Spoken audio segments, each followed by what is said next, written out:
días muchachos, ¿cómo estamos? Vamos a continuar con las clases de Historia Universal y hoy vamos a trabajar el tema de monarquías medievales.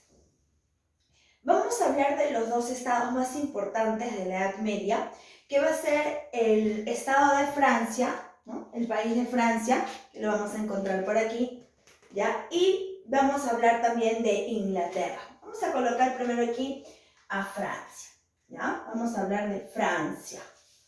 ¿Qué pasaba con Francia? Bueno, yo sé que tú te debes de acordar, me vas a decir, Miss, si hablamos de Francia, este es el territorio donde predominaban los carolingios, aquí es donde van a llegar en la antigüedad los bárbaros, ¿no? En la Edad Media llegan los bárbaros, los llamados francos, quienes luego van a establecer, ¿no?, el reino de los francos. De aquí encontramos el origen de los carolingios. Y precisamente, ¿no?, a la muerte del último carolingio, que va a ser Luis V el holgazán, ellos se van a extinguir, ¿ya? Van a desaparecer. Y entonces, ¿no?, aquí el arzobispo Aldebarán va a promover que el poder caiga en este personaje, conocido en la historia como Hugo Capeto, ¿ya? Porque evidentemente el arzobispo Aldebarán tenía conflictos con algunos sucesores de Luis V, y entonces va a motivar, va a proponer, va a convencer para que el elegido sea Hugo Capeto. Y de esta manera se va a iniciar entonces en Francia la dinastía Capeto, ¿ya? Entonces, si yo hablo de Francia en la Edad Media, voy a hablar de todas maneras de la dinastía Capeto. La voy a colocar por aquí, ¿ya? Vamos a hablar de la dinastía Capeto. Y entonces, por consiguiente, voy a mencionar que el primer rey de los Capeto va a ser Hugo Capeto. Vamos a colocarlo aquí. Y aquí te coloco yo quién es el primer rey, para que tú te acuerdes, ¿ya? Él va a ser el primer rey de los Capeto. Ahora, él en realidad, por lo mismo que va a ser ascendido, ¿no?, a rey, va a estar en la cima de la pirámide social. Recordemos que en la Edad Media quienes tienen un predominio importante son los señores feudales. Sin embargo, él va a imponer su poder, va a ser respetado como tal, y por eso es que va a poder apoderarse de feudos, ¿no?, tener sus vasallos. Entonces eso le va a dar, digamos que un plus a Hugo Capeto, ¿ya? Vamos a hablar también de este personaje, conocido como Luis VI, ¿ya? Él es en la historia conocido como el Gordo, y él va a buscar recuperar territorios como Normandía. ¿Qué había pasado con Normandía? Ahorita lo vamos a ver. Lo tenían, pues, ¿no?, los ingleses, ¿ya? Vamos a ver qué es lo que va a pasar. Y bueno, él va a buscar recuperar Normandía y no lo va a lograr, ¿no? Luego vamos a encontrar al sucesor, Luis VII. Observa este personaje, mira. Miss, yo me acuerdo de él porque él participó en la Segunda Cruzada junto con Conrado del Cir, claro, ¿no es cierto? Él participó en la Segunda Cruzada. Pero también vamos aquí a decir que él va a ser el culpable del inicio de uno de los conflictos, digamos que va a marcar la historia entre Francia y Inglaterra. ¿Qué conflicto, Miss? El conflicto por una mujer. Él estaba casado con Leonor de Aquitania. Y evidentemente todos los territorios que tenía Leonor le pertenecían, pues. Cuando él regresa de la Segunda Cruzada, que recordemos que no tuvo ningún, digamos, resultado victorioso, ¿no?, va a separarse de Leonor. Ya Leonor estaba teniendo, digamos que, amores con Enrique II de Inglaterra, de la dinastía Plantagenet. Daba la casualidad que Enrique II había sido su vasallo de Luis VII. Entonces, aquí se genera un conflicto, ¿no? Aparte de que se va a quedar con su mujer, ¿cómo era posible que el heredero de Inglaterra, porque él va a ser heredero de Inglaterra, que había sido su vasallo y ahora tuviera más territorios que él, porque tenía los de Inglaterra y a su vez los que ahora eran de Leonor, ¿no es cierto? Porque Leonor se fue, se separó y se llevó todo lo que le pertenecía. Entonces genera un conflicto muy fuerte entre los Capeto y los Plantagenet. Él es Luis VII, ¿no? Aquí por eso lo vamos a colocar. Él está casado con Leonor de Aquitania, ¿ya? Ahora, aquí más vamos a encontrar, bueno, este personaje que tú ya lo conoces también. A él lo hemos visto en la Tercera Cruzada. Recuerda que él va a la Cruzada de los Reyes con Ricardo Plantagenet, Ricardo Corazón de León y Federico Barbarroja. Entonces, Felipe II, ¿ya? Él va a expulsar a los judíos, pasando por encima de lo que Luis VII había buscado, ¿no? Un periodo de paz, ¿no? Él expulsa a los judíos. ¿Para qué? Le confiscó sus tierras, ¿ya? Él participó en la Tercera Cruzada y recordemos que él se regresa, se retira. Él tiene un conflicto muy fuerte con Ricardo, ¿no? Y lo va a dejar, pues, ¿no? Él va a buscar, digamos que, tener alianzas, ¿no? Buscar fortalecer su poder. Y se va a enfrentar, ¿ya? En Inglaterra al rey Juan Sin Tierra, ¿ya? ¿En qué batalla se va a enfrentar? En la batalla de Bouvines. Y mediante esta batalla de Bouvines va a recuperar Normandía, recupera territorios. Lo que él quería hacer y no logró, él sí lo pudo hacer. Él va a recuperar Normandía. Y esto, ¿no? Va a hacer que su poder sea creciente, ¿no? Crezca, se haga más fuerte. Él va a vencer, digamos que en la batalla de Bouvines, y con esto va a cambiar el sistema político de Francia. La monarquía dejó de ser por feudos y va a pasar a ser una monarquía hereditaria. Quiere decir que va a pasar de padre a hijo. Aquí es donde vamos a hacer un paréntesis, porque Francia va a manejar un sistema legal un poquito para la época normal, pero para la actualidad sería un tipo machista, pues, ¿no? Francia manejaba lo que se conoce la ley sálica. ¿Qué cosa era la ley sálica? Que la vamos a poner por aquí, en un momentito, ¿ya? La ley sálica, la voy a colocar aquí de una vez, ¿ya? Esta ley sálica va a impedir que una mujer herede el trono, ¿ya? Tú sabes que nosotros tenemos como nuestro primer apellido el apellido del papá, ¿no es cierto? Todos tenemos nuestro primer apellido el apellido del padre. Entonces, ¿qué pasa si, por ejemplo, heredaba por parte de una mujer? Cuando esta mujer se casara, su apellido desaparecería y la dinastía o el apellido, ¿no? Se extinguiría. Entonces, por eso ellos van a decir que el trono va a pasar a ser de los hijos varones, para que el apellido presiga, ¿no? Para que el apellido persista y no se pierda. Entonces, con él se va a dar una monarquía hereditaria. Y a su vez va a buscar, ¿ya? Va a buscar infeudar a los hijos. ¿Qué significaba esto? Va a aplicar lo que se conoce como el apanaje, que un reino no podía dividirse, ¿no? Ni generar conflictos. Impedía la división del territorio entre hijos, ¿ya? Entonces, todos estos cambios los va a dar Felipe II. Ahora, aquí más vamos a encontrar por aquí a otro personaje de las cruzadas, que será el último que participe en las cruzadas, Luis IX, ¿no? Recordemos que él va a participar tanto en la séptima como en la octava cruzada, y él es conocido en la historia, recuerdan, como San Luis. Ahora, ¿por qué se le va a llamar San Luis? Vamos a recordar un poquito. Bueno, sabemos que ya aquí con Luis VII se ha generado un conflicto con Inglaterra. Entonces, él es quien le va a poner fin. Él va a derrotar a Enrique ya III de Inglaterra y van a firmar la paz de París. Ellos van a firmar la paz de París. Con esta paz de París, Luis IX va a recuperar muchos territorios, ¿ya? Territorios como cuáles, como va a conquistar territorios como Anjou, Turena, Maine, y entonces el territorio de Francia va a ir creciendo. Pero como todo lo que sube baja, recordémoslo, ya vamos a encontrar aquí a Felipe IV. La historia lo va a llamar el Hermoso, no precisamente por su fisionomía, sino una zona burlesca, ¿no? Felipe IV el Hermoso. Este personaje va a enfrentarse a la iglesia.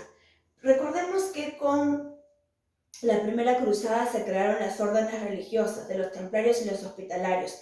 Él se va a encargar de perseguir a los templarios hasta hacer que estos se extingan, ¿ya? Los van a masacrar. Entonces, él es conocido como el Hermoso. Y con él, ¿no? Con él se va a crear los estados generales. Se dan cambios de leyes, ¿ya? Felipe IV va a participar en la muerte del Papa Bonifacio y esto va a generar, muchachos, que se genere, valga la redundancia, esto va a generar, ¿no?, una maldición. Este asesinato se va a dar en Aviñón, ¿no?, el conocido cautiverio de Aviñón. Bonifacio le va a lanzar una amenaza, ¿no?, y le dice que él y toda su descendencia desaparecerán. Y él lo va a tomar como si nada, ¿no? ¿Qué estará hablando pues el Papa? ¿No? Ahora, esta amenaza se va a cumplir. Recordemos que ellos manejan la ley sálica, pues. Y después de Felipe IV, los que van a seguir van a ser periodos muy cortos, ¿no? Le siguió Luis X, quien era llamado el Obstinado, ¿no? Luego le va a seguir Juan I, murió joven. Felipe V murió joven. Hasta que va a llegar Carlos IV y también va a morir. Entonces, de esta manera se va a dar el fin de los Capeto, ¿ya? Mira, este fin de los Capeto se va a dar a la muerte de Carlos IV. ¿Por qué? Porque evidentemente ya Felipe IV no tenía más herederos varones, ya no habían desaparecido. Solo quedaba su hija, ¿ya?, Isabel, quien es conocida en la historia como la Loba de Francia, quien estaba casado, ¿no?, quien estaba casada con el rey de Inglaterra. Entonces, ellos van a tener un fruto conocido como Eduardo III. Y Eduardo III, al enterarse pues que ya no existe tíos, ya no hay primos, porque su primo, el más joven, había muerto, entonces él, de 16 años, va a buscar reclamar la corona. Pero esto va a generar un conflicto, porque Francia no quiere. Francia va a aplicar el principio de sucesión de los varones, ¿ya? Entonces, el que más se le va a acercar, el que más, digamos, el poder, va a recaer en un nuevo personaje, conocido como Felipe VI, y él va a ser de una nueva dinastía, ¿ya? Con Carlos IV desaparecen los Capeto, y entonces va a aparecer Felipe VI. Él va a ser de la dinastía Valois, ¿ya? Él va a ser de la dinastía Valois. Y él inicia la guerra de los 100 años. ¿Por qué? Porque digamos que Eduardo III va a reclamar, pues, ¿no es cierto?, que ya al no haber tíos, primos, la corona le pertenecía a él por parte de su madre, pero Francia se avala en la ley sálica. Ninguna mujer puede heredar el trono ni generar, digamos, que se entregara el territorio, ¿ya? Entonces, hemos hablado aquí de Francia. Vamos a cerrar este cuadrito para que tú puedas tenerlo mucho más claro, ¿ya? Vamos a cerrarlo aquí. Mira, la dinastía empieza aquí con Hugo Capeto, ¿no? Luego vamos a encontrar a Luis VI, vamos a encontrar a Luis VII, todo va a ir, ¿ya? Luego va a pasar a manos de Felipe II, ahí está, a manos de Luis IX, Felipe IV, bueno, y el último de los Capetos, que será Carlos IV. No te olvides, él es el último de los Capetos, ¿ya? ¿Quién entonces tomará el poder? Felipe VI Valois. Con él se va a iniciar la guerra de los 100 años que la vamos a ver más adelante. Bueno, eso es Francia. ¿Y qué pasaba en Inglaterra? Bueno, Vamos a ver por aquí. Vamos a ver qué pasaba con Inglaterra. ¿Ya? ¿Qué pasaba con Inglaterra? A ver.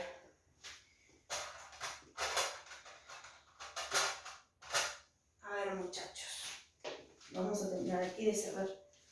No te olvides, la dinastía de Francia va a ser la dinastía Capeto. No, aquí teníamos el antecedente. Ya está. Listo. En el caso de Inglaterra, también vamos a tener un antecedente importante, ¿no? Si tú te acuerdas, en las Islas Británicas, pues, estaba, ¿no?, el reino anglosajón. Ellos van a ser unificados por Egberto de Wessex, ¿no? Ellos, recuerda que pasan a llamarse Inglaterra cuando absorben y asumen el cristianismo. Si hablamos del reino anglosajón, vamos a encontrar aquí a 3 personajes, ¿ya? Vamos a empezar con Alfredo el Grande. Él va a enfrentar a los vikingos y se va a convertir en el primer rey Wessex, conocido como el rey de los anglosajones, ¿ya? Él va a ser Alfredo el Grande. Alfredo el Grande, ¿ya? Y vamos a encontrar que después de Alfredo, el poder va a caer en Eduardo el Confesor, quien a su muerte, ¿no?, va, digamos que a heredar el poder Harold II. Y él no le va a tener nada sencillo, muchachos, porque él va a tener que enfrentarse al rey de Noruega y al rey de los normandos. Al rey de Noruega lo va a derrotar fácilmente. El problema va a ser con el rey de los normandos. ¿Qué va a pasar, Miss? Se van a enfrentar en batalla, en guerra. Vamos a poner acá Harold, ¿ya? Mira, ¿qué sucede aquí? Bueno, ya no están pues ellos, ¿no? Al ya no estar Harold II, va a aparecer el reino de los normandos, ¿ya? Aquí tendríamos otro antecedente para llegar a los...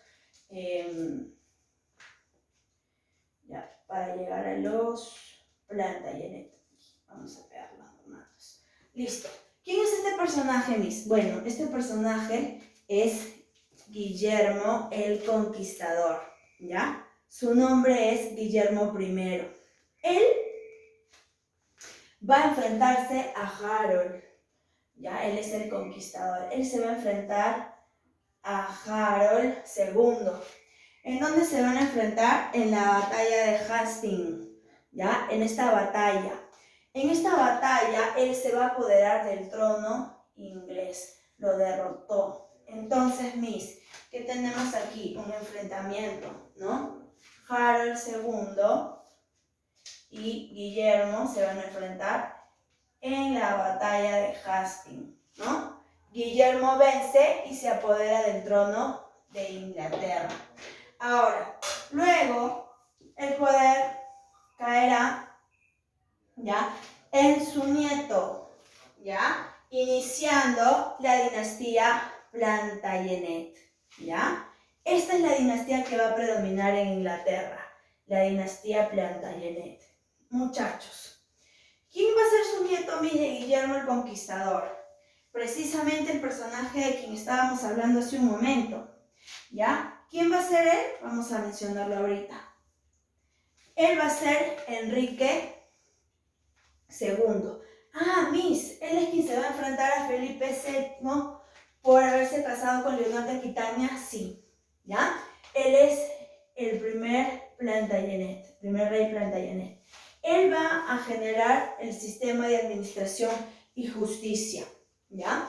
Este personaje va a imponer el primer tributo legal en Inglaterra y va a tener 2 hijos.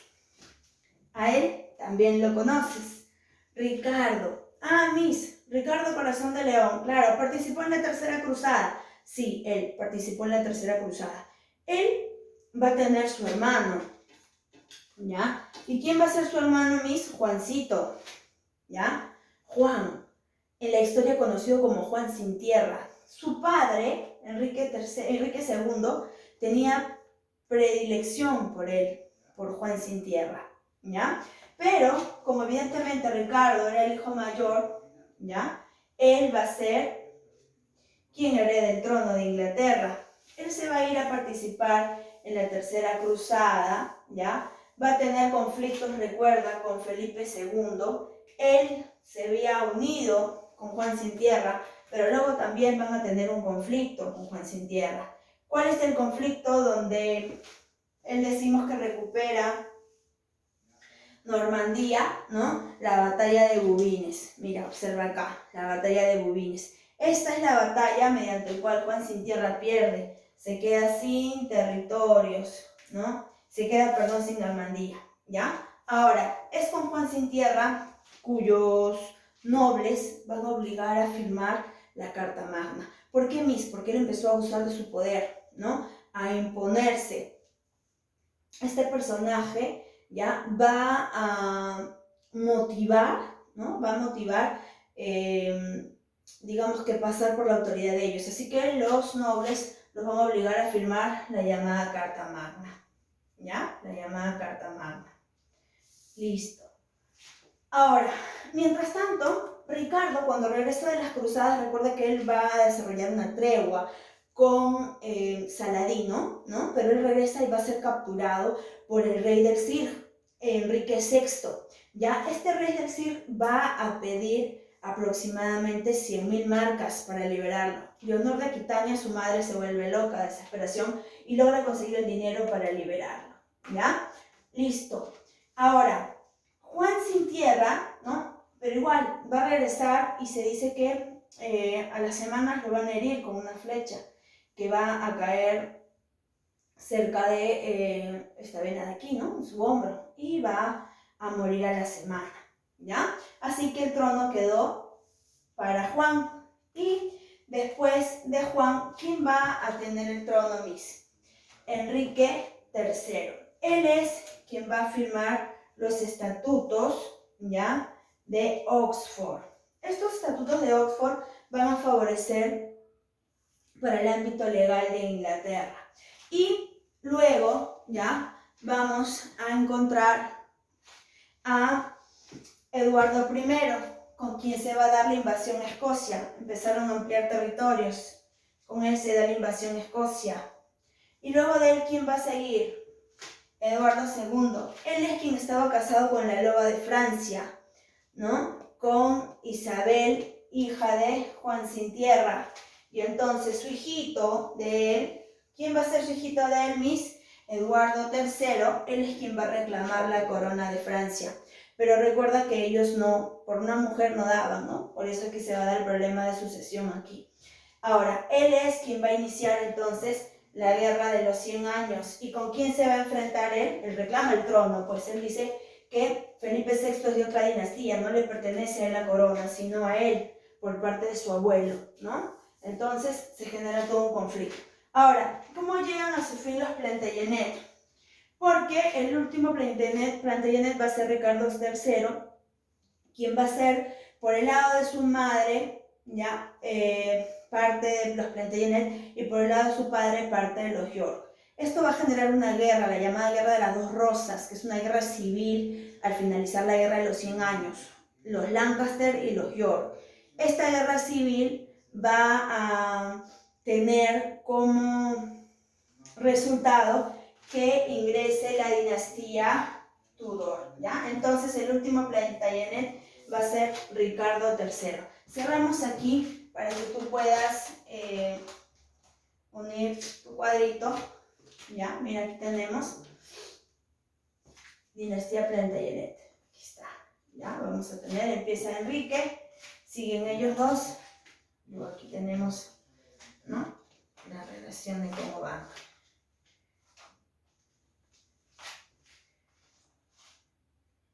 Ya está, ¿ya? Ahí tenemos entonces.